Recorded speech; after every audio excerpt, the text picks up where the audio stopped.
Hey, sports fans, it's world champion handicapper Mike North. Punch this number in your phone right now. If you're driving, pull over. 1-800-808-3419. 1-800-808-3419 for a free pick and info for the premier handicapping site in the country, VegasScoresAndOdds.com. It's the only site you'll ever need with expert handicappers like John Anthony, Denny Macklin, Tony Sacco, Ray Monahan, yours truly, and many more. Check out the homepage of VegasScoresAndOdds.com for a tote board with your buddy. Follow Vegas Scores and Odds on Twitter and dial up 1-800-808-3419. It's 1-800-808-3419, 1-800-808-3419, or go to VegasScoresAndOdds.com. What follows is for news and entertainment purposes only. Any use of the forthcoming information in violation of any federal, state, or local law is prohibited. Mike North, you are on fire. You know anybody else that good? No. No, they'll tell you they are. They may think they are, but we're documented every single week. The eye is on us. And I ain't talking about the eye of CBS, the public eye. The first feeling I got when I won a bet was elation. The worst feeling was when I lost a bet and I wanted to jump off a balcony. Give me a quick betting tip. Yeah, do win and don't lose, but usually it doesn't always work out that way. How many times you heard this? I'm going to Vegas. I go, how'd you do? Well, if I lost $4,000, but you go there to have fun. No, you go there to win. And that's what's wrong with people. They have the negative mentality in anything they do, including sports, before they even lay the bet down. So you got to be positive. Vegas Scores and Odds is the landing place that gave me an opportunity to handicap. They let me show what I could do, and there's packages, there's free picks. What does Vegas Scores and Odds do when you perform? They reward you, and they take care of you, and that's why we're ready to do this show. The Vegas Scores and Odds advantage with Mike North starts right now.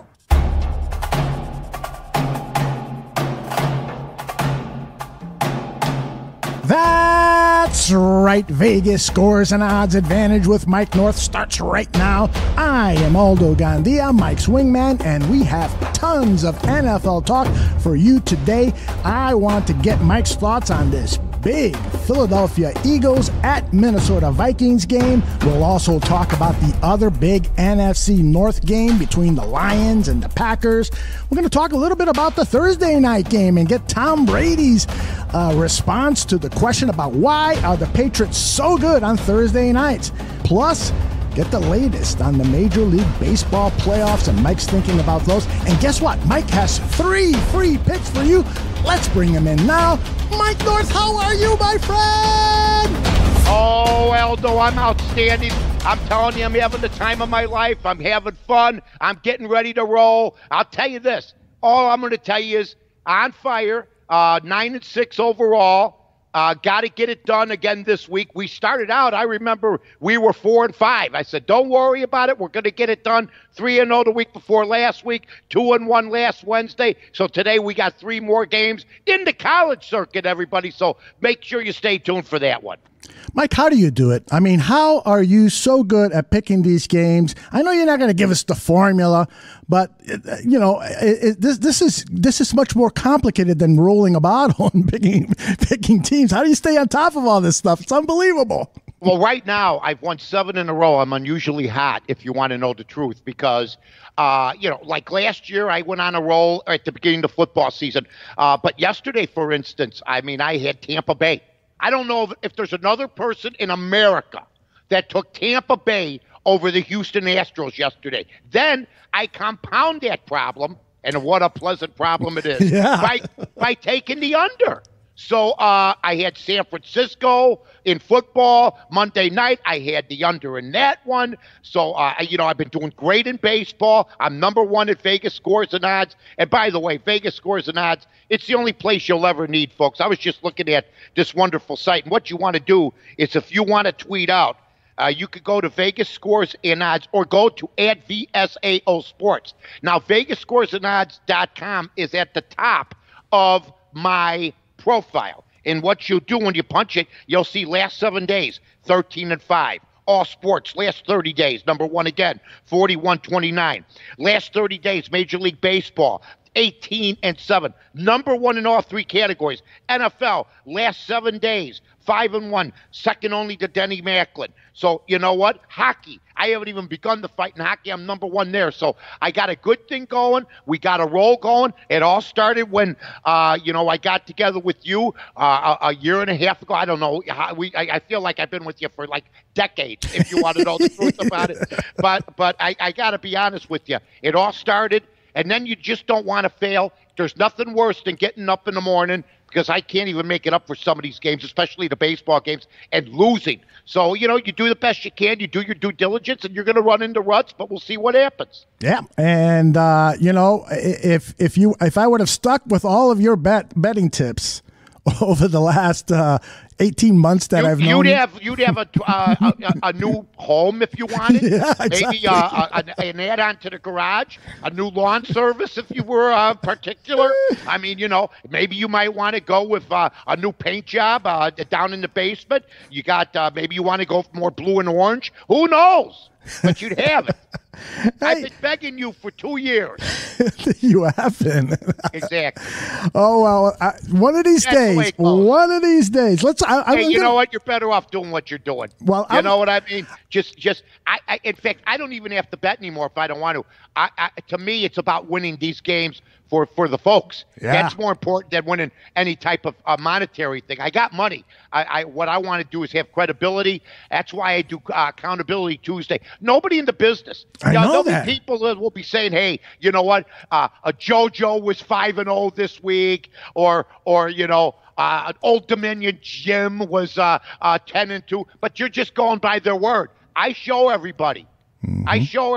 And then we document, and then I can't get away from the fact that if I make picks on the odds couple or with Aldo, they're documented. It's on the air. That's so you can't lie about it. That's right. That is, I've never. All right, I'm gone. I'll see you later. Wow. I've never seen anybody in the business of sports handicapping go on any social media channel or anywhere publicly and tell them you suck sometimes. Yeah, exactly. Usually it's, this and that. I'm 15-7 on Wednesdays. Tonight's Wednesday. I got my double-barreled, triple-barrel pick of the week. All this BS. It takes a lot of cojones to do what you do. I told you the last time you were here, I don't think I could do what you do for a living, man. I'd be a nervous wreck every night watching a game. You know what? You got enough on your plate. Yeah, you yes, got about 48 shows. You're the Quinn Martin of podcast. And if anybody doesn't know who Quinn Martin is, look it up. Yes. One of the great producers of all time. Yeah, Aldo's the Hal Wallace of Hal Wallace. Oh my gosh, Hal Wallace, man, are you kidding me? He did all those. He did all those Elvis movies, didn't he? Hal Wallace. He did Laurel and Hardy. He did Elvis movies.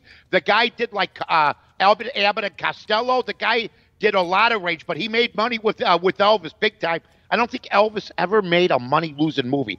He always exceeded his budget. The movies weren't good, but he was Elvis. Yep, he was. I know when I was a kid, man, my mom dragged us to go see Elvis movies every time they came out.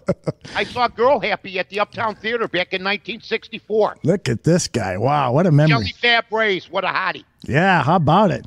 Right? Hey, people in the chat room are saying that you sound really good on this new system that we have.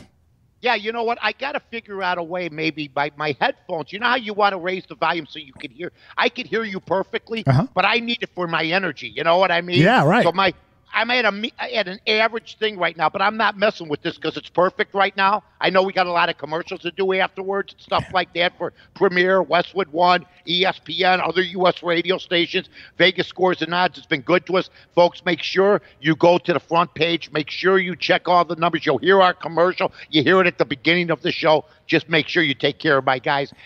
And by the way, we're only 8 away from 600, so we're clean. We're climbing up for followers at VSAO Sports. Awesome. Yeah. All right, let's talk a little NFL football. I want to get some Bears stuff out of the way and kind of put a bow on this disappointing loss last week. After the game, Allen Robinson, who has become now the star receiver in the NFL and probably one of the better ones in the NFL when you look at his stats, he's 11th in receptions with 31. He's 5th 15th overall with 377 yards. He said that, the game was very, very disappointing, but that they left a lot of things on the field. Let's listen to him share his thoughts immediately after the game. Of course, ideally want to have won all our games, but again, we lost a couple close ones, but again, I think for us, we're making plays. We just got to make more plays. And on those last few plays, how much did you feel like the Raiders really ratcheted up their defense against you to make sure that you weren't going to beat them? Maybe a little bit. Again, I still think that we had a shot and an opportunity to make some plays. I included that soundbite, Mike, because I thought Mark Pottish's follow-up was good, and that I am now concerned because he has been the primary weapon for the Bears' aerial attack, is that he's going to start seeing a lot of double teams. He's going to see a lot of coverage slanted his way, and some of these other Bears wide receivers have got to step up. You agree? Yeah, I agree. And you know what? When you said he's their best offensive player, I expect you to say he was a top 6, top 7. You go 11 and 15. That tells you how bad the offense is doing. If that's your best offensive player, and he's not even in the top 10, and he's been tremendous. Don't get me wrong. Sure. His hands are gold. He runs patterns as good as anybody. He's got, really good football pedigree. He was a good signing. This is what I'm going to say. You're right. He does not, if they start double teaming him, then now Taylor Gabriel was hurt this past week. So he didn't really play. Right. But you're right. Anthony Miller got to quit acting like the fool, quit getting stupid penalties, and start contributing a little more. Because I think if there's a guy that I think can break out, and maybe they're not trying hard enough to call his number enough, I think it's Anthony Miller. I really do. But he's got to stop the nonsense. Yeah, dumb penalties, and in some cases he's been running routes without the exact pattern that is called for. Doesn't flatten them out right. Exactly. You know what? I know. Doesn't make the hard cut. Does the little roundabout cut and tips off the corners and the safeties. Yep. And you make a really good point about Taylor Gabriel. He's actually missed the last 2 games. He's been under concussion protocol, and he has been the big play weapon, catching very long passes, deep passes. He's become vital because a lot of the young players, like you just mentioned, Anthony Miller, Javon Wims, and Riley Ridley hasn't even suited up for a game. These young wide receivers that are supposed to be the present and the future of the Chicago Bears, they're just virtually non-existent. But the veterans have played well, Allen Robinson and Taylor Gabriel. Taylor Gabriel had 3 touchdowns in 1 quarter. Yeah. So he's had the most impact even over Robinson, at least if you're going to go by that one game. But you're right. If you can't stay on the field, what good does it do you? So hopefully everything will work out. Hopefully they'll get their mojo back. But, Allen Robinson saying we made plays, we just didn't make enough. You know what? It was a team loss. It was a miserable game. It really, really was. If everybody wants to just look at it like that, trying to break down this game, the Bears didn't play up to their capabilities. Look, if you're fooling Vegas, Vegas made them a big favorite, and they got dominated by a Raider team now that looks like there's some light at the end of the tunnel. Yep.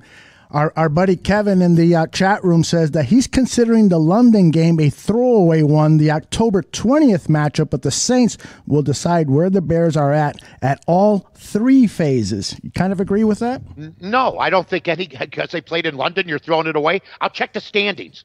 They're charging that as a loss. Am I right? Yes, you can't throw away that game. We'd love to have a throwaway. I understand. But you know what? You think Oakland's throwing away that game? They're looking at that as their showcase franchise win under John Gruden right now. Beating a team that was 12-4 last year and made the playoffs, that's their showcase win. Indianapolis, okay, everybody said, maybe they got lucky. Beating the Chicago Bears in London against a hostile and more pro-Bear crowd is an excellent win. So I could understand why we'd want to throw it away, because it's basically what we should do, throw it away, but it counts as a loss, and let's hope it doesn't come back to hurt us. Yep. Tyler Bray, who was Chase Daniels' backup for the game in London, was put on waivers. He'll probably be re-signed to the practice squad, which is where he was before, and that's a likely sign that the Bears think that Mitchell Trubisky is going to be available for that October 20th game. What does Mitch Trubisky have to prove to you that he is going to improve his play this season and get this team's offense back on track? What are you hoping to see October 20th? I hope he mixes in a little bit of running a little bit. I don't think he's going to want to because of the shoulder. He's already dinged up. I want to see him hold on to the football because that fumble really caused him to get hurt. If he holds on to the ball, he doesn't go reaching for it, his shoulder doesn't get extended, and that's it. So as long as we win and he's quarterbacking the team and he's not really hurting us by, I'm not saying don't throw an interception or don't fumble. It happens every week to the best quarterbacks.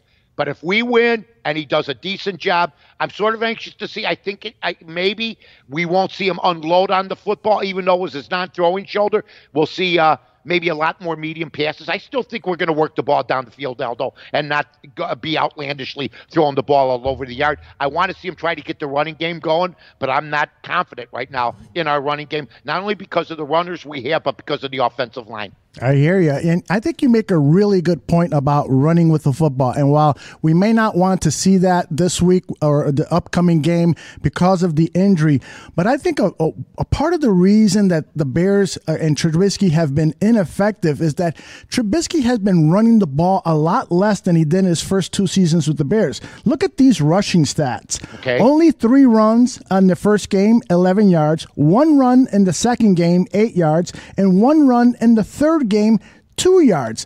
That's not Mitch Trubisky. Mitch Trubisky is dangerous because of what he can do with his legs, and I think that whatever Matt Nagy has done with this offense and stripping away the running game that Mitch Trubisky can offer the Bears offense has backfired against them. What are your thoughts? I think you're right. I think that's a great stat you brought up. I wasn't realizing that's as few amount of times as he's run, but they don't want him to run.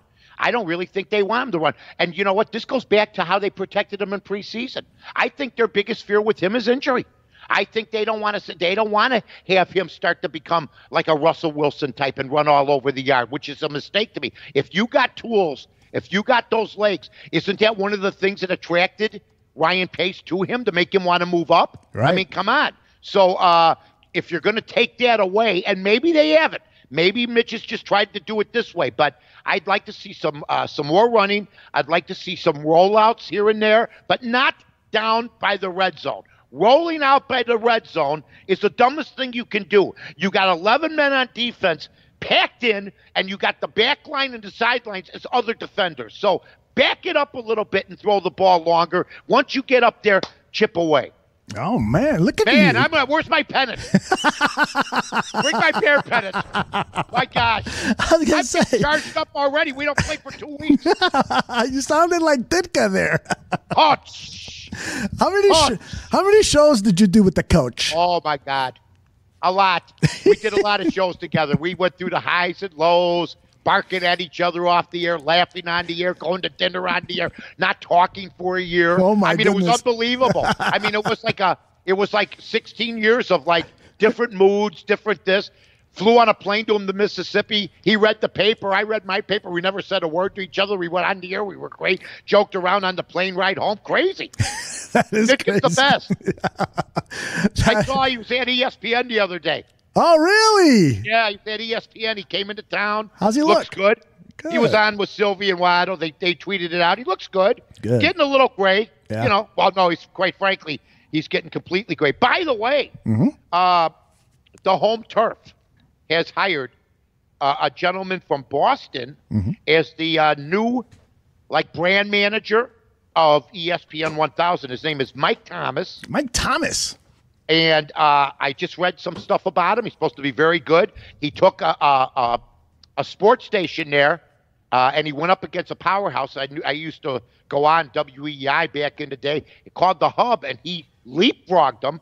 And he's been hired by our group here, and his name is Mike Thomas. You could follow him at Mike Thomas MT8. So they made the announcement, and so we'll see what happens. Yeah, that's Come on now. That's interesting Come news. on into town and I'll take you around.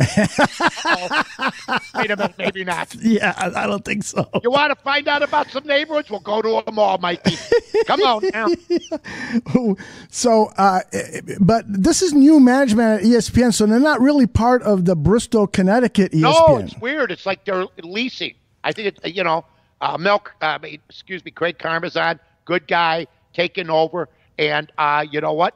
I think it's basically they're leasing this from ESPN, which means that, from what I understand, not all the rules or the the stuff that ESPN does may apply to us. We don't know yet. We're just trying to put it all together and see what happens. So, we'll see what happens. We'll see what happens as far as everybody's concerned, but it's a new day. Well, good luck to everyone over there. Lots of talented people, including yourself and Carmen DeFalco on The Odds Couple, one of my favorite radio shows of all time. I mean, we got to get that tune-in fixed. We had podcast issues this week, which, because of the takeover, because ESPN's and Good Karma is putting it together, but sometimes there's some glitches. So we had the encore on Saturday morning. We had the show Friday. Usually I listen on my iPad, Aldo. I got the old radio out. It was like 97 again. I love it. I missed the static. Do I miss the static? My brother still walks around with an AM transistor radio. I swear to you. And his cap on backwards, no doubt. Exactly.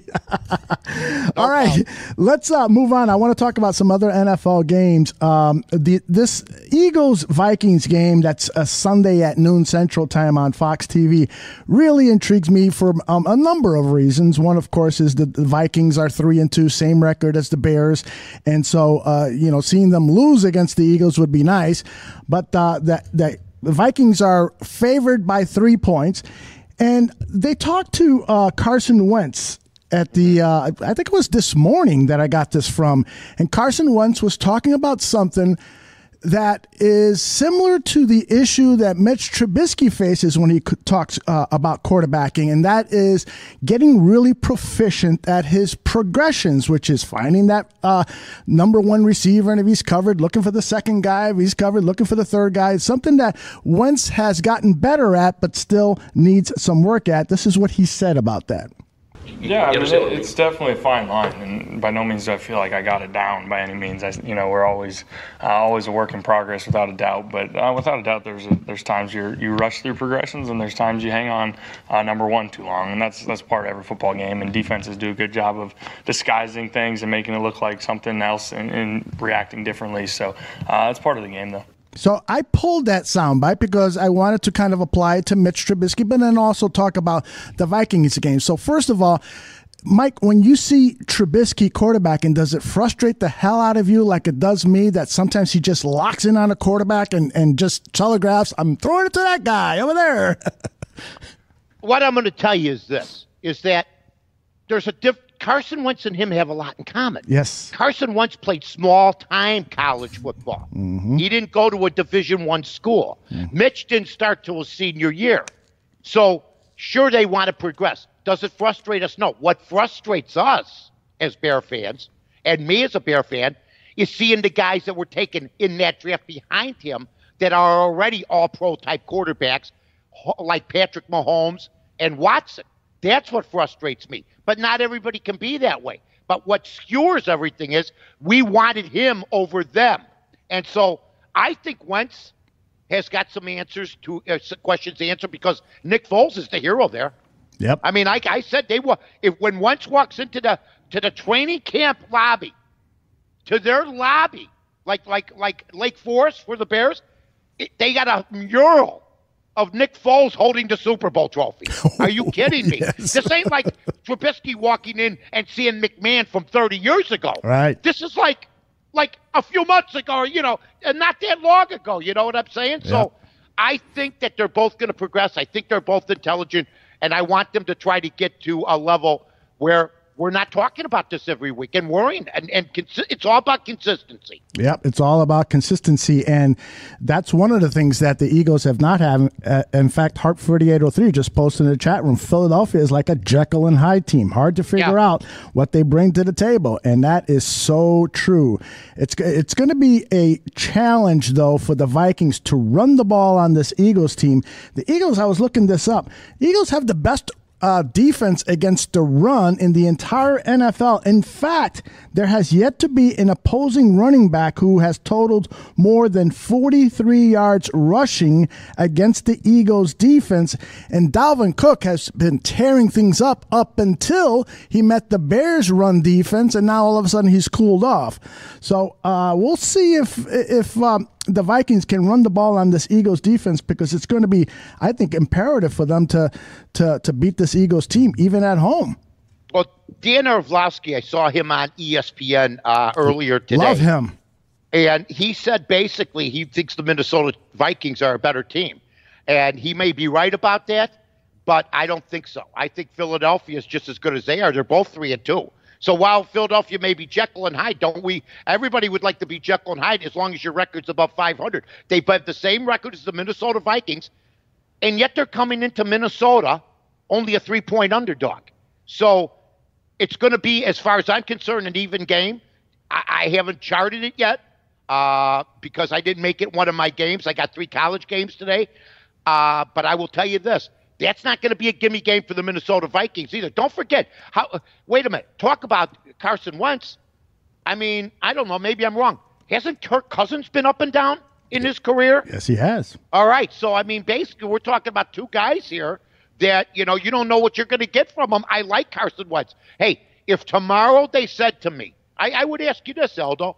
If the Bears traded Trubisky for Carson Wentz tomorrow, I don't think there'd be much griping from us. I think there'd be a bunch of griping maybe from the Philadelphia fans, but I think I'd love that trade. I'd love that trade. Hell yeah. So, sorry, Mitch. Bye. Yeah, but here's the thing. What's going to be interesting to see, because we had a lot of fun talking about Jordan Howard. It will be fun to watch and see how they're using Jordan Howard this week too, and how I got to see it right straight up because I can see you. We got this thing on my computer. I see Aldo. He looks like a pilot that's ready to crash into a mountain right now. Yeah, there you go. Don't give me the hocus pocus dominokus. So we'll see what happens. But, man, you know what? It would be great if the Vikings could knock him off. It would be great. And it's funny, you bring up Kirk Cousins. Kirk met the media this morning, and he was asked that earlier in the week, he said on his podcast, he's got his own podcast. Everybody has a podcast now. Kirk Cousins said that he played better this week because he went into that game with some anger issues. He was really upset. And you and I know why he was upset. So he was asked about that. This is his exchange with a reporter. Sometimes when I get frustrated and ticked off, there's a little more fire there. And it can also get you in trouble if you're not careful. But I think, within reason, it can help you. What was particularly what brought out that edge Sunday? I don't need to get into it. Yeah, it's you play this position, things happen inside the building, outside the building that motivate you, and you find motivation anywhere you can, really. Yeah, clearly he was talking about the rift that he had with Adam Thielen when Adam Thielen said, you got to throw the ball deep in this league. Publicly challenged his quarterback and lit a fire under his quarterback, who went out and had a really good game last week. And now we'll see if he can continue that for a second game in a row against a Eagles defense that's allowing over 270 yards a game on average this season. So statistically, it looks good for Kirk Cousins, and hopefully hopefully not for Bears fans, but hopefully for Vikings fans, he goes into that game with a chip on his shoulder. Well, you know what, he may, but I don't care if he loses. I want him to lose. Yes. But the bottom line is this, is that Kirk Cousins finally got it right. If you listen to the Advantage, the Vegas Scores and Odds Advantage Monday, he had an interview afterwards. We played with the reporter, and he said, I don't pay attention to outside noise. And I told Aldo right there, I go, well, that tells you how unrealistic this goof is, because it was inside noise from Adam Thielen and Stephon Diggs. By the way, Thielen did the talking, but when Diggs wants a trade, that's not because of Thielen. That was because there was no passing game. So then with this quote that Aldo just played, he just basically said, I don't listen to the noise, try not to listen to the noise, which is BS, number one, inside or outside. So he added that, yes, there was inside issues. He tried to make it sound like reporters were starting to trouble or outside interest. It was about Adam Thielen and Diggs. That's exactly right. And Stephon Diggs, I think he's okay now. Yeah, he's okay now, but I don't know. I still think he would love to play for a different quarterback in a different city, a quarterback who's why. I think he wants the ball more often. It was Phelan that scored the 2 touchdowns on Sunday. He wants to win first and foremost. I hope that's the. Well, they're winning, but you know what? Thielen, without Thielen, maybe he's not as good. Thielen is as good or a better wide receiver than Diggs. Would you not agree with that? I'd agree with that, but I think as a duo. How much have we heard about from Juju Schuster since Antonio Brown left? I hear you. You're absolutely right. You need 2 guys, man. What were we just talking about with our guy Allen Robinson? We need Taylor Gabriel. I'm telling everybody this. Any receiver that thinks he could go off and do it on his own and doesn't appreciate the guy on the other side of the field is out of his mind. Yeah. John Taylor played for the San Francisco 49ers. Yep. And you know what? He was okay. But with Jerry Rice, he became a star. Yep. And that's basically you need 2 receivers in this game now. And if Stephon Diggs wants to go somewhere else, that's fine. It's going to hurt Thielen, and it would hurt the Vikings, and then maybe Diggs. You don't know where you're going. You don't know where you're going where the grass is – look, I remember an old saying my dad told me. He said, the grass is always greener on the other side till you get to the other side. Then it ain't so green. Stick with the devil, you know. Minnesota's a viable team. We'd love to see Diggs leave, wouldn't we, as Bear fans? Oh, yeah. Oh, yeah. So that's the message that Minnesota's got to get to him. Because you know what? Even Odell Beckham, and I know the OBJ or whatever the hell his initials are, you know. Odell Beckham Jr. OBJ, yeah. I think you got it, yeah. OBJ. Even they said doesn't have a lot of catches, but him being on the field has opened other things up. Sure does. They try to get him the ball in other situations and stuff like that. So you know what? I think things will calm down in Minnesota. And if they win this week, you won't hear a peep out of anybody. I hear you. I think the example of John Taylor was perfect. John Taylor would have been John Doe if it wasn't for Jerry Rice. Where's John Stallworth without Lynn Swann or vice versa? Absolutely. Where are these guys? Let's not be lunatics here. Name me the great Super Bowl teams that had one great receiver. You're not going to find many, folks. Mm-hmm. Very true. Very true. Except the 85 Bears. I mean, we had Galt and McKinnon, but without one of them, the other guy's dead. Dead. All right. We got a little bit more. By the way, I tell you, I did something enlightening today. What was that? I did something different. I didn't want to climb a mountain. I didn't want to do a little hike. I watched Goodfellas in Spanish. Oh, baby. It's still the same. Stack, where were you? Yeah, I learned how to say bitches in Spanish. Putas. Putasa. I thought you were here with one of your abutasas. My God. That is really great. Was enjoying it because I know it. I know the English, so now I'm taking Spanish. Who would have thought I'm trying to learn Spanish by watching Goodfellas? Awesome. You think I'm funny, huh? ¿Tú crees que yo estoy I didn't see that part. I didn't see that part. I turned it on late. I got there when they're trying to talk him into making up with Karen and going back home. Oh. This isn't good, Henry. You know, Paul said, Henry. This is Henry. I'm going, right, you got to go, David. You got to go, David. I was great. I loved it. I love it. Oh, yeah. All right, we have some more NFL talk, but first, halfway through the show, I like to do this. Yeah! Oh, Yes, it's brought to you by Vegas Scores and Odds. Mike North, the world champion handicapper, has some free picks for you and some information from our beautiful sponsors. Mike, it's all yours. No doubt about that, Aldo. The beautiful sponsor is a beautiful way to put it because, hey, they get it done. We do a good job. 1-866-504-2201 is the overall free pick line. 1-866-504-2201. You got guys like John Anthony, Tony Sacco, Dennis Macklin, Hollywood, Ray Monahan, Vegas Pipeline, Odds Father. It's an inside joke, folks. The outs.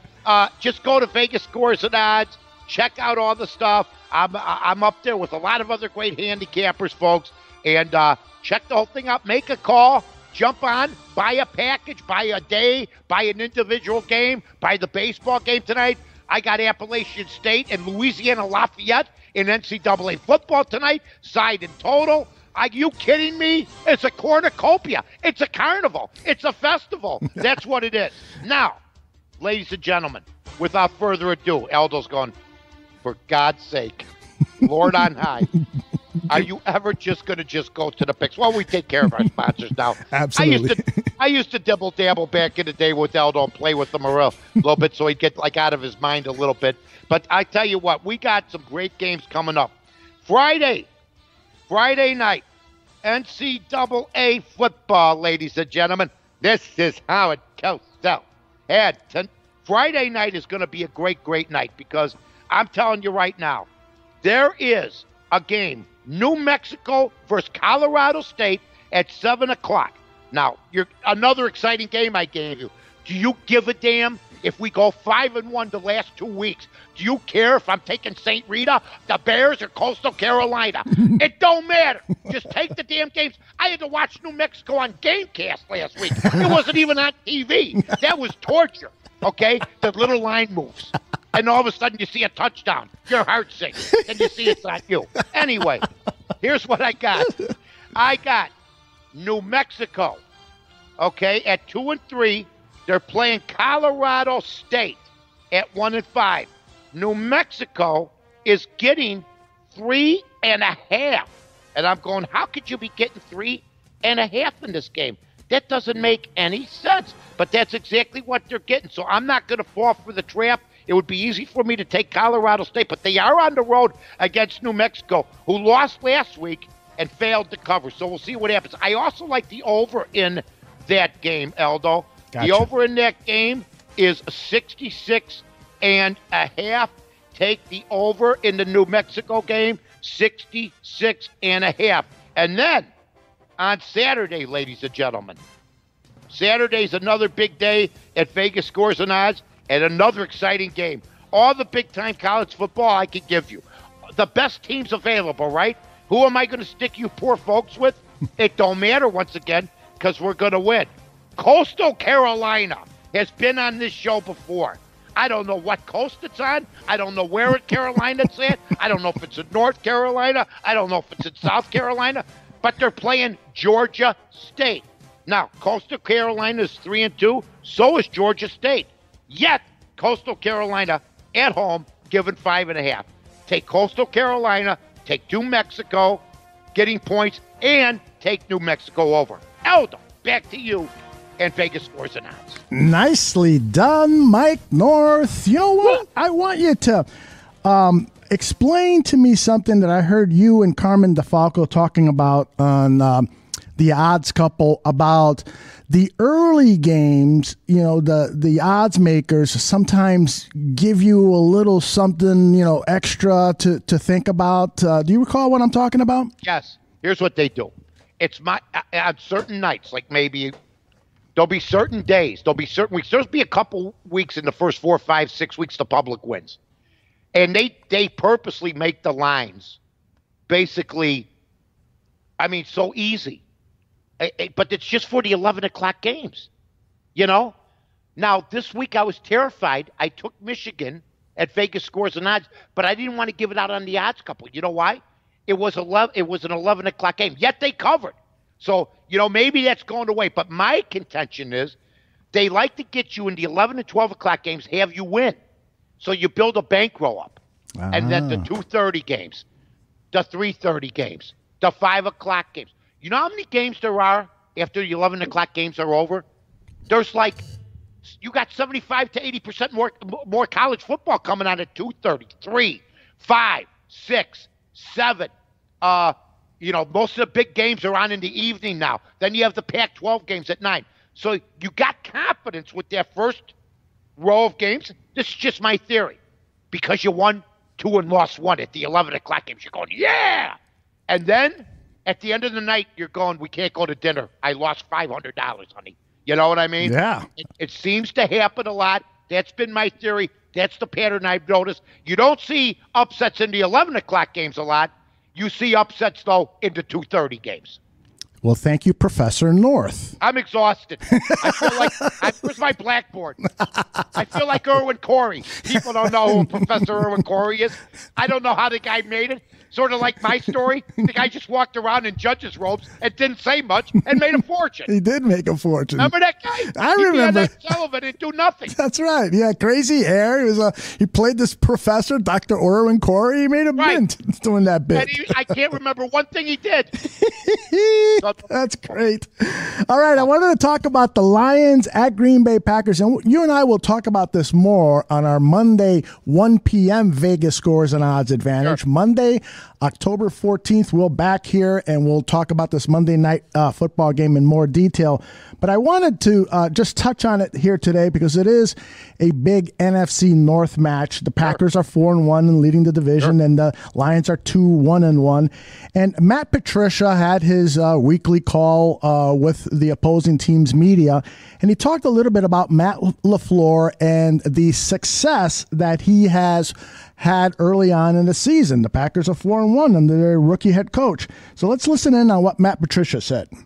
Obviously he's just doing a great job. He's got a strong nucleus around him.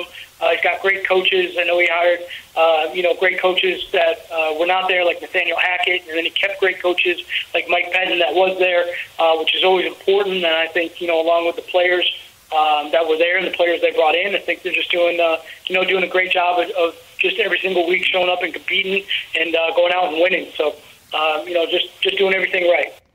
Mike, it made me think that I think young coaches now who don't have NFL experience, I think this is a good time in the history of the NFL for them to come in and make a big splash because the style of football is changing. They're implementing more college football offenses and attacks. And so this is a good time for rookie coaches like Matt Nagy, who's employed a lot of college offense stuff, and Bob LaFleur and so forth, to come in and get early success. Your thoughts?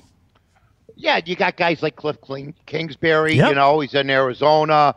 A lot of veteran coaches who work their way through the ranks to get jobs want those guys to lose. Mm-hmm. Let me just tell you right now. Oh, yes. Take it from a guy who was the new guy on the block. Believe me when I tell you this.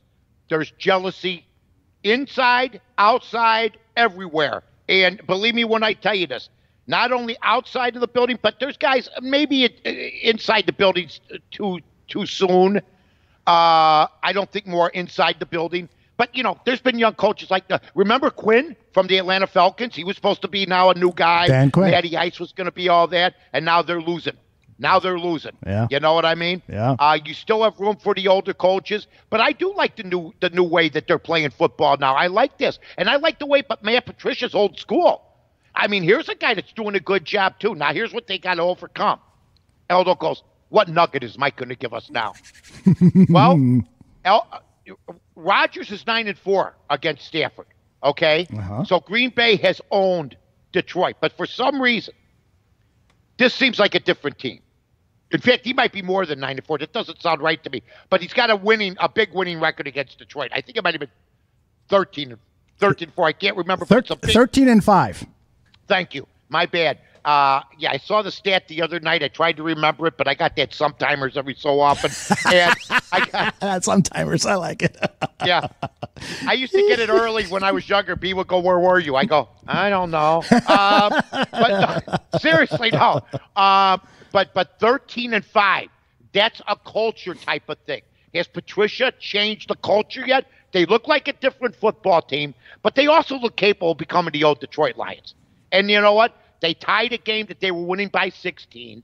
They're getting 4 points here on the road at Lambeau Field, a notoriously tough place for them. I haven't scoped the game up. If I was going to lean on it right now, I might lean Detroit, getting 4. I mean, the Packers could still win. Maybe it's a money line game for the Packers and take the 4 with Detroit. Hopefully they both win. Maybe Green Bay wins by 3, so you get the winning game with Green Bay with the money line and no points, and then you get Detroit +3 and you win both sides, which I've done a couple times. Now, that's not an official endorsement of No. that game because I know you're going to want to give that away on our Vegas Scores and Odds hotline number. Well, And that's why I gave you both winners just now. Yeah, Green Bay and well Detroit. done. Well, no, but that's possible. Sure, absolutely. See, You gotta know think what's of it. possible? I could give the Green Bay game Monday on Vegas Scores and Odds, or maybe on our show. But then I could take Detroit on Vegas Scores and Odds. Nobody knows. I might give the total out. I'll tell you what. The defense has been better than I thought in the National Football League. You do have a few high-scoring games, but it seems like the defense. I mean, look at Mahomes last week. I mean, what they scored, 13 to something, 13 points? Yeah. I mean, so the defense is catching up a little bit in the NFL. I'm really impressed with the defense, considering they're not allowed to do anything, for God's sake. How unbelievable. Do you remember back in the days of Lester Hayes and Jack Tatum? They would maul receivers well before the ball was even thrown. They maul them. Lester Hayes would stick to him, would stick him. That's right. Jack Tatum actually crippled a guy, Darryl Stingley, a product of Marshall High School. We were kids when he was going to Marshall, and he's still, I mean, God bless Darryl Stingley, man. That was brutal. Great player that went to Purdue and got crippled up by a launch. If you look at that hit now, Tatum would be probably banished from the league. Yeah, he might be in jail, yeah. If he killed a guy now by doing it that way, launching himself, would they kick him out of the league, you think? Oh, yeah. Absolutely. I mean, they're kicking Vontaze Perfect out for a year. Yeah. Okay. Compared to that, a pity pad helmet hit. A pity pad helmet. Compared to that, so yes. what would they do with a guy that launches and cripples a guy? Yeah, I hear you. He crippled the guy. I mean, he didn't kill him, but he killed his career, killed his life, basically. Yep. And Darryl Stingley's a decent man. He is a decent man, a very good man, absolutely. Is he still around? I think he is. Check it out. Should I go to the black box? Go to the black box. You love when I go to the black box. Is Darryl Stingley still alive? I hope so. I hope so, too. No, he died 2007 of pneumonia. That's you know what? I got to be honest with you. I wasn't sure. I wanted to make sure. God bless him. It just ended everything for him. Yeah. You know? Yeah. And he had a son that played some football. Just a sad situation. I'm glad we got that. Yeah. That would have bothered me. Yeah, if we would have found out afterwards, absolutely. Afterward, we would have had to do a podcast again. Our thoughts with really. Yeah, absolutely. Our thoughts with their family. They struggled from the time he got hurt. That was awful, awful, awful. All right, I want to talk a little bit about Thursday night's game. Tomorrow night, if you're listening on the podcast, Thursday night, 7:20 Central on Fox and NFL Network. Mike, the Patriots are giving away 16.5 points. Have you ever seen an NFL team to start a season that on average they're giving away 16 to 20 points a game? That's just unbelievable. I don't think the odds on them winning a game have been, well, maybe on the Buffalo game. I think that was like under double digits, but every other game has been over double digits, right? I got to tell you, I was watching, and I don't listen to a lot of sports radio. When I'm in my car, I listen every so often to Mad Dog Radio. When I'm on TV, I turn on Golick and Winkle. I heard Golick say today, he'd rather have Patrick Mahomes than Tom Brady. And I'm saying to myself, I don't know if it's the bad timing award. He just got his head handed to him. He hasn't won anything yet. He's a terrific player. But Tom Brady is a 6-time Super Bowl champion. Are you out of your mind? And you're giving teams every week, I don't care who they are, 16, 20 points with him at quarterback. I don't get it. He gets dissed wherever he goes, man. Patrick Mahomes is a great talent. There's no doubt about it. But there's no guarantee he's ever going to win a Super Bowl. None. And you know what? It looks like he is. But what do you think about last week? Last week, they forced him to do some things he wasn't used to doing. And you know what? Winning the Super Bowl is hard. So to pick any quarterback over Tom Brady, who's won 6, is close to being an insanity. It really is in my world. I don't care how old he is. And he looks as good now. Does he look? If I didn't tell you that if I showed you film of Tom Brady like a month ago, and I didn't tell you what year, you might tell me 2012. You can't tell the difference. You can't. It's true. Although now, I know Mahomes is tremendous. Yes. So are a lot of other guys, Watson and everybody else. But shouldn't you win one? First it was Aaron Rodgers over Brady. Then before that, Peyton Manning. Now Mahomes. And you know who's been there the whole time winning? Brady. And he lost. Gronkowski's in the booth. The Bears lose a guy like Jordan Howard or Taylor Gabriel, and we're going, wow, come on, get back. This guy loses Gronkowski, and they're 20-point favorites against people. Right. Patrick Mahomes is 1-1 in postseason play. I don't know what Tom Brady's record is, but it's not 500. I know the stats. I get it all. I know. If I was starting a team today, yeah, because of the age. Correct. But as long as Tom Brady's in the league and you're a guy with a functioning brain or a girl and you're taking other people over him, you're out of your mind. Period. Yeah. Period. I'd take Brady on the Bears right now. I don't know if he'd last the season with that line, but he just has a way of getting it done. Yeah. Period. I don't know if Tom Brady would want to play for the Bears. No. But it would be just like a Chicago team to pick up a superstar right when their career is finishing up. I remember we used to pick up guys that were done. Bobby the Dallas Orr. Cowboys, Golden Richards, Yes. Drake Bainham. We picked up an Eagles running back, Cyril Pinder. I mean, my God, we picked these guys up after. John Arnett was another one. John Arnett was great with the Rams. He was finished, and we picked him up. And the day that Sayers scored 6 touchdowns, somebody told Hallis, you only need one more for Gale, and he can break Red Grange's record. And Hallis went, oh, okay. John Arnett, come in and score the next touchdown. They took Sayers out. And it's always been my contention, because he loved Red Grange also. Right. That he wanted he wanted that thing shared. And other people say he didn't know anything about it. George Hallis knew how many touchdowns Gale Sayers had that day. The guy's one of the great head coaches in history. He knew he had 6 touchdowns. Somebody, I don't know if he knew about the record. I think he did. He was there. Red Grange, he was there for all of them. And he pulled them and put John Arnett in. There you go. There you go. What a memory you have, man. I can't remember what I did last night. By the way. That made me mad. Gale deserved the 7 touchdowns. What a performance. Yeah, my goodness. God. I wish there was really good film video of that. You know, it's so many of the. There is. Well, it's not like high definition. I've become a high definition snob. You know, I want to see everything in high definition now, and so all everybody is like the Chicago Bulls 1990s 6 NBA championships. You watch those on TV now, and the video is fuzzy, and it's like that's not fair. I gotta tell you, the other night my HD went out, right? So I had to watch cable with the regular. I actually drive with these eyes. I can't see nothing. I can't believe we used to watch 12-inch portable TVs and go, look at how he just missed that guy. Now I can't even see the 12-inch TV. Where is it? It's right in front of you. Oh, sorry. I mean, my God, it's crazy. Now you see the back of Humphrey Bogart's toupee. You see Frank Sinatra. I saw John Wayne. You see all these little bald streaks in people's heads. Yeah. You see the perspiration coming down their eyes. Yep, it's amazing. I watched A Miracle on Ice on a 22-inch TV with the picture revolving. It was crazy. It's nuts. Now you see them. You can read their lips. Yes.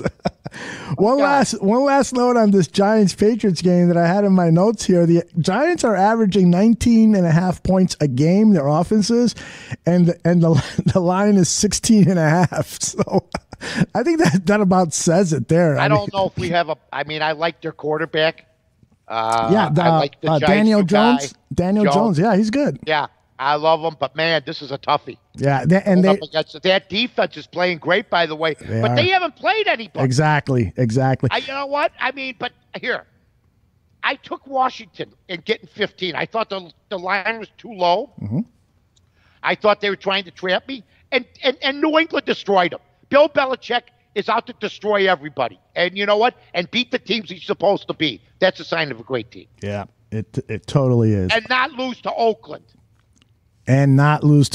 Exactly. Right? Yep. Beat the teams you're supposed to be. You got it. But there's a difference. They have a quarterback who actually shows up to play every week and a team that shows up to play.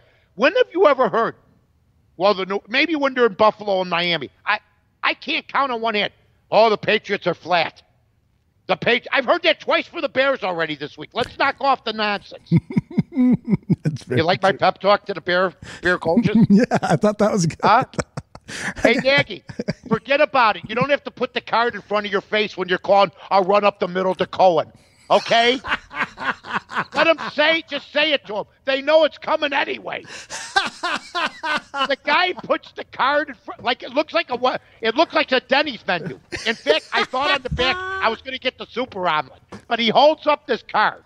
Hold on, Aldo. He holds up this card, and you think he's calling like a double reverse or something like that. And he goes, hand the ball up the middle to Cohen.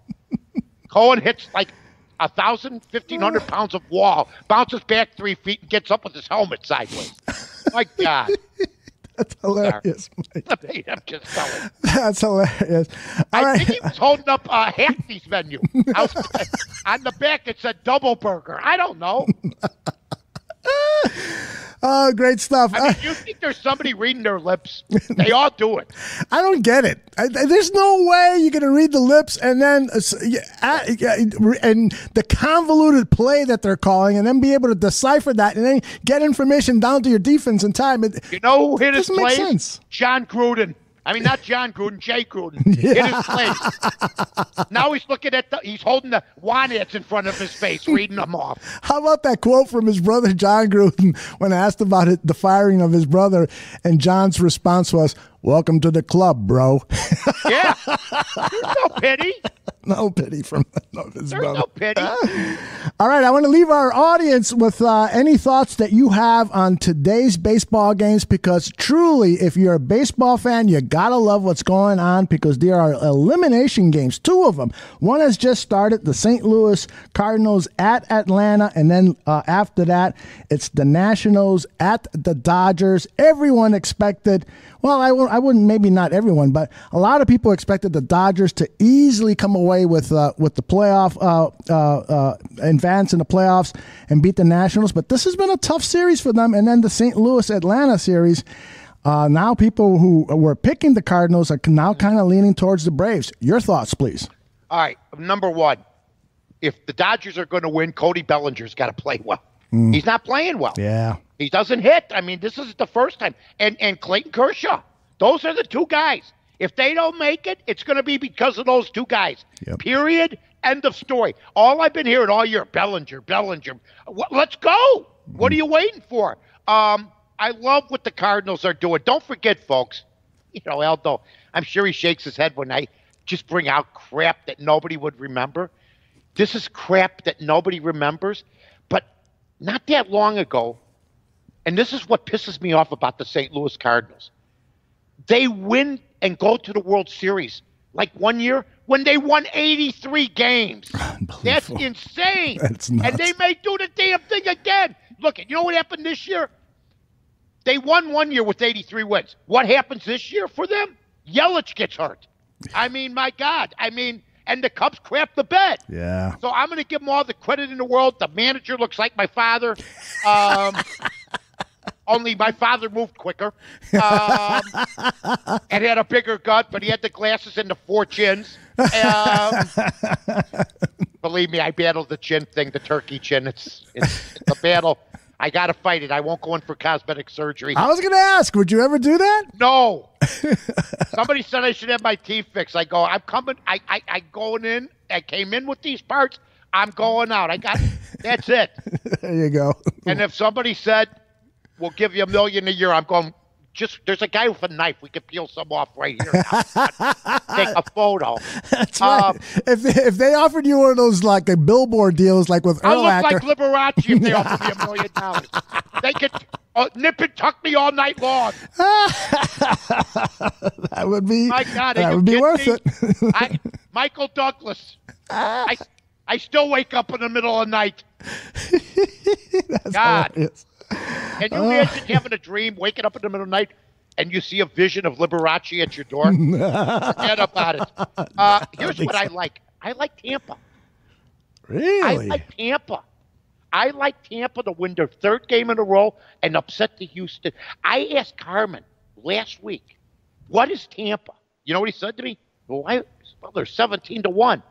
17-1 to win it all, Aldo. Wow. I like Tampa to knock off Houston. I'm not giving out that as a pick. I got my 3 picks. Yeah. I gave you my 3 exciting picks. New Mexico over, and Coastal Carolina. What every college football fan craves for. But I like Tampa. I like Tampa a lot. I do. I like the way they do it. I mean, but here's the thing.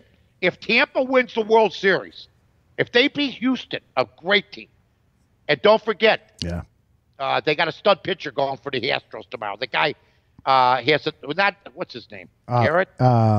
Cole. Garrett Cole. Garrett Cole, yeah. Don't repeat it if you could help me. I did like my Ed McMahon there. I'm going like this. Yeah, you just did it. I know how you work. I'm going, wait, Aldo, what do you think? Garrett Cole. Yeah, Garrett Cole. Ed, hi-oh! Get the hi-oh, Aldo. Hi-oh! Anyway, Garrett Cole is unbelievable. But so is Verlander. But they pitched Verlander on 3 days rest. Cole's going on his regular day rest, so it's going to be tougher. But I might dabble in the run line play of Tampa. I'm not sure. I'll find out, but I'm leaning that way a little bit. There's going to be – Houston's got to be tighter than a drum. They were up 2-0, right? Yep. Come on. That's right. Yep. So that's my pick. Well, as far as tonight goes, I got service play picks. Here's who I got the service play picks on Vegas Scores and Odds. First of all, you had the free show picks. Mm-hmm. We have New Mexico over, and Coastal Carolina, which they use to sell to customers. Oh. And when we're 9-6, they use those picks to sell to the customers that may not listen to our podcast. Look at that. Then we got, for tonight, I got the winner of the Louisiana Lafayette Appalachian State game. Okay? Okay. And then afterwards, everybody goes down to the swamp and has some beers because, my God, this has deliverance written all over it. Louisiana Lafayette and Appalachian State. An arrow into the back. Where's Bert? Dueling Banjos is playing in the background. Where's Bert? If I saw that kid on the bridge playing the banjo and staring at me, I would have had a stroke. Okay? That's right. I'm getting back in the car and going to by civilization. What is next? Did you see that movie when it first came out, Mike? Yes. Oh, my gosh. Disturbing. Well, you know what? Burt Reynolds, that was one of the right ones that he made. Oh, he turned down Cuckoo's Nest. He turned down about 4 or 5 flicks that turned out to be fantastic so he could make movies like, I don't know what the name of it, Tough Guys with Clint Eastwood. Yeah. And, all this garbage, Sharky's Machine. Yeah. All action films. He really got lazy. But when he did that Deliverance, I don't think there's another actor that could have played it as good as him. Oh, man. Burt Reynolds was an outstanding actor who made bad decisions throughout his career. But fortunately for us movie fans, he made several really good decisions, and we benefited from those. And Deliverance. Because of him, I'm going to have Adam Rifkin is directing my movie. That's right. Which should start late next year. We're still working on the script. It's been crazy. And he did the last movie star. And Adam, I admired that movie so much. I got a hold of the people, and I said, "You're my guy. I want to make a movie." And He looked at it. Now we're writing a script, and he loves it.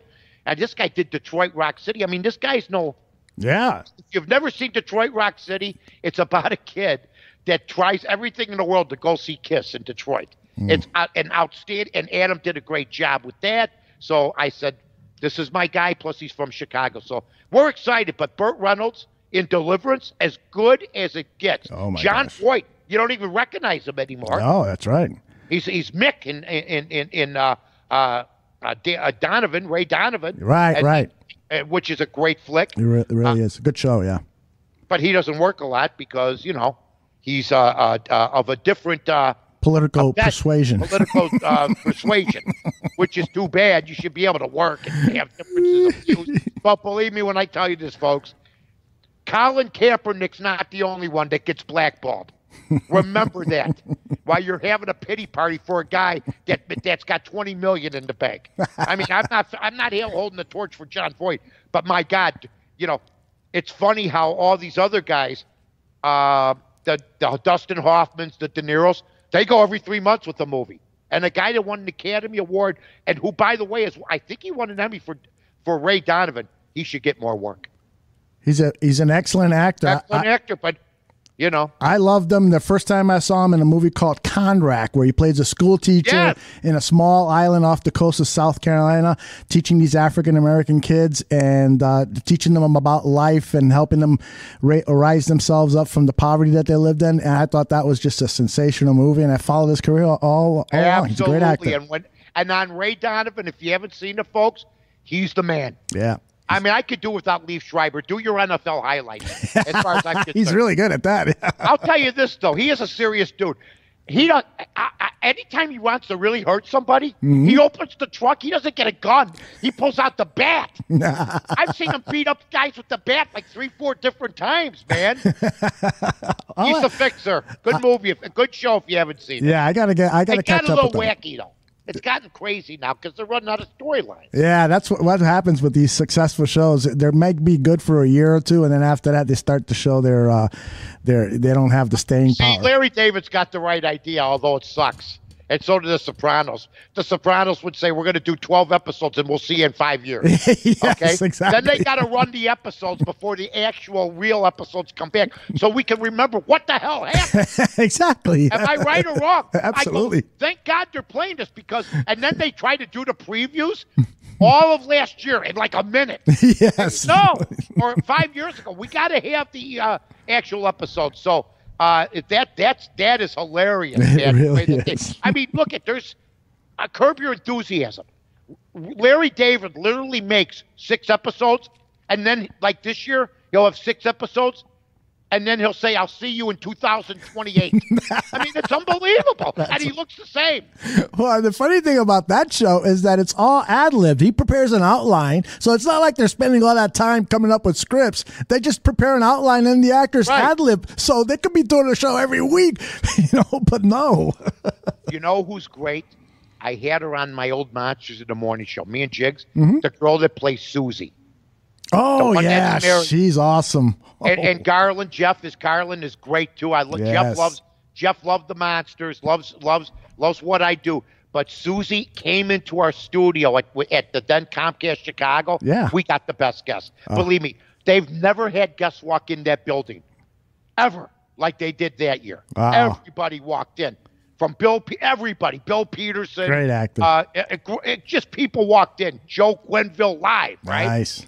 But Susie was unbelievable and a big New York Yankee fan. Oh, really? Well, she's a comic genius, that's for sure. Yes, absolutely. Mike, it is time to pull the plug. Did we get it done? Oh, my gosh. We gave our fans... talking movies. We could have gone another hour. Easily. Well, we got to get the podcast up. We got to get commercials done. We'll probably do the commercial and put the podcast up after, right? Yeah, we got to do that. We got to get that done because... So we'll probably put the podcast up about 5? Yeah, I would say about 5:30 the latest. 5:30 Central. All right. See how I put you under the gun? Yes, you did. Are you going to have a talk with me? No.